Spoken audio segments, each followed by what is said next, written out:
Aujourd'hui, la thématique de la vidéo, c'est la stupidité. On va regarder 4 trucs complètement stupides et on va commencer par des voleurs qui essayent de voler un magasin, mais les mecs sont trop stupides et vous allez voir, c'est absolument génial. Il n'y a pas de son, hein. Et donc là, regardez, le mec va vouloir mettre cette énorme bouteille dans son calbar. Sauf qu'en fait, comment expliquer ça? C'est trop lourd, espèce de dégénéré. Donc ça va tomber.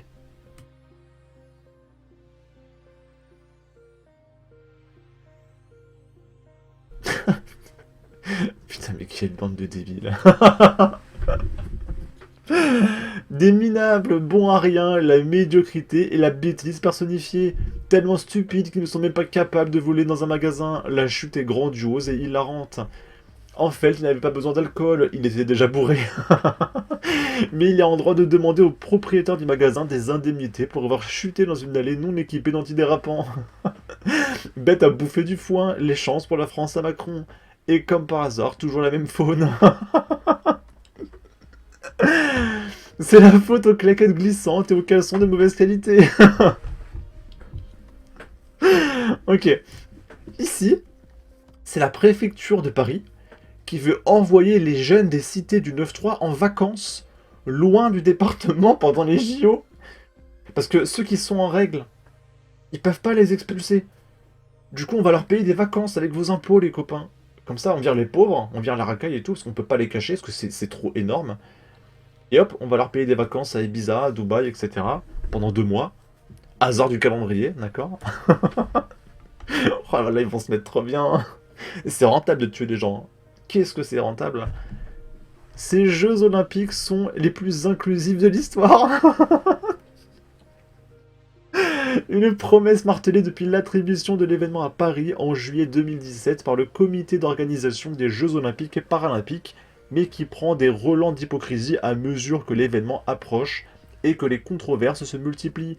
Dernière preuve en date, la volonté de la préfecture de Seine-Saint-Denis d'envoyer certains jeunes hors du département pendant les JO.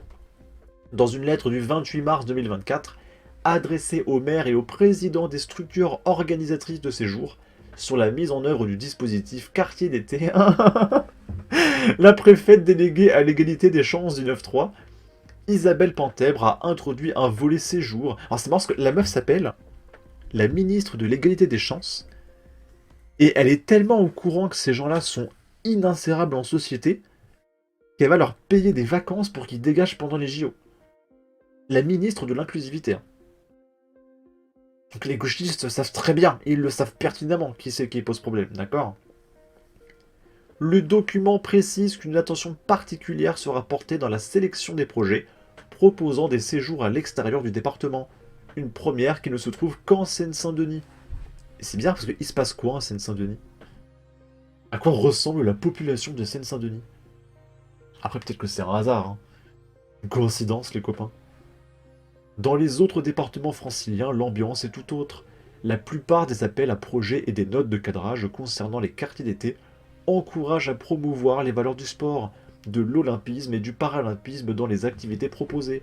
Dans les Hauts-de-Seine, où se trouvent plusieurs sites olympiques, il est même indiqué qu'une majorité des crédits, le texte est souligné en gras, sera consacré aux projets en lien avec les JO.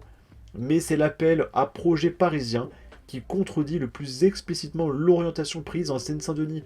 Le document indique noir sur blanc: nous privilégierons les séjours qui se déroulent au mois de juillet, de manière à permettre aux habitants de QPV, quartier prioritaire de la politique de la ville, de participer au JO 2024 qui débute le 26 juillet.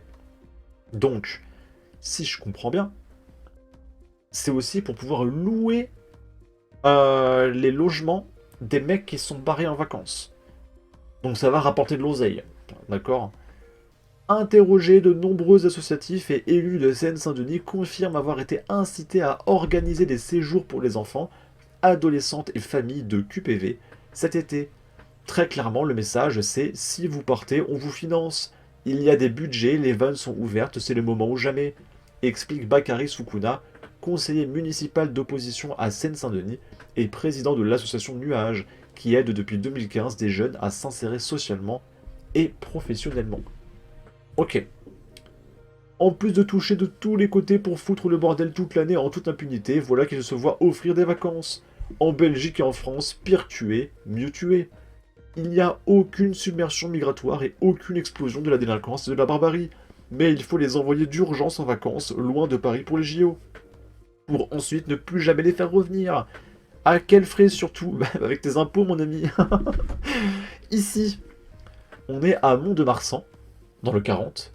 Il y a un mec avec 9 condamnations à son actif, à seulement 19 ans, qui s'appelle Sofiane, qui écope d'une 10e condamnation pour l'agression gratuite d'un boulanger.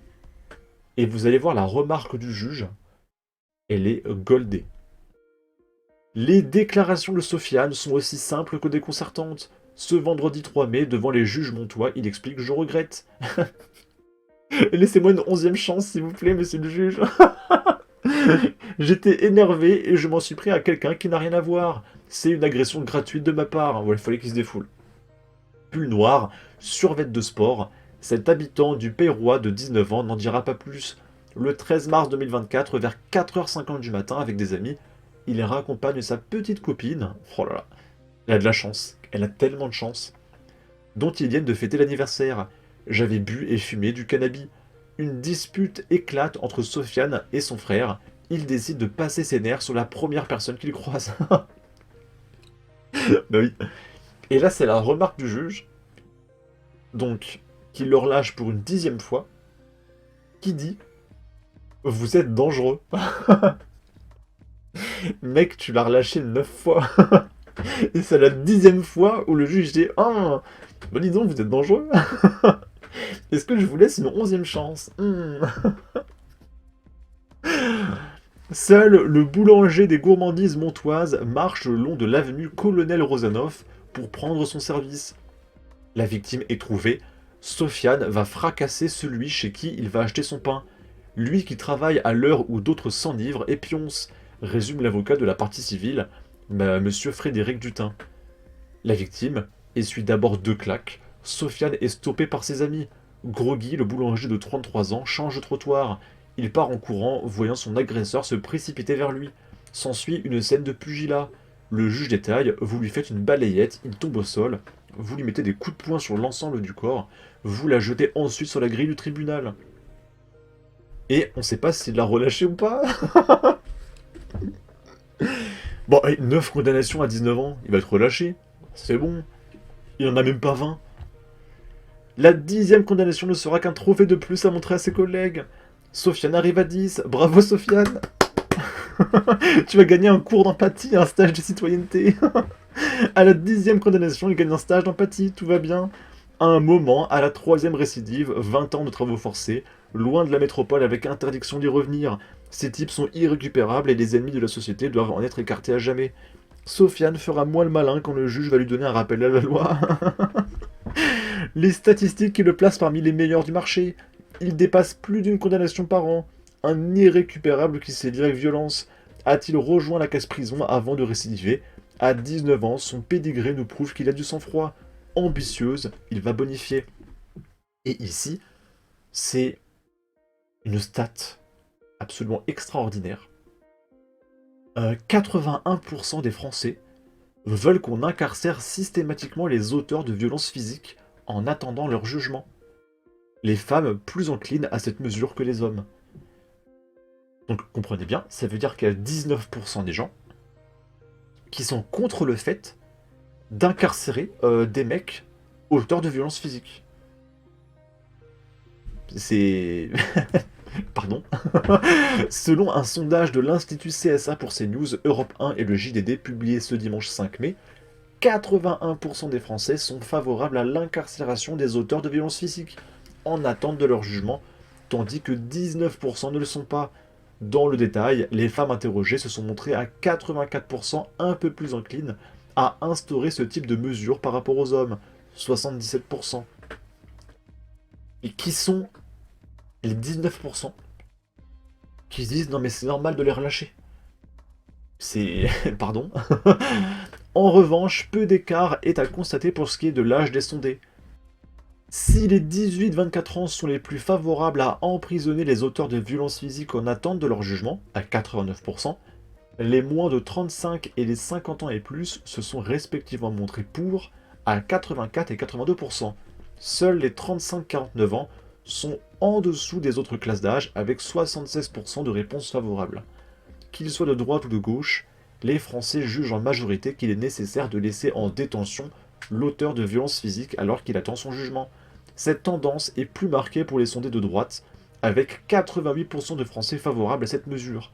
Donc il y a 12% de mecs de droite qui disent que c'est pas bien d'enfermer des mecs auteurs de violences physiques. Des mecs de droite. Hein.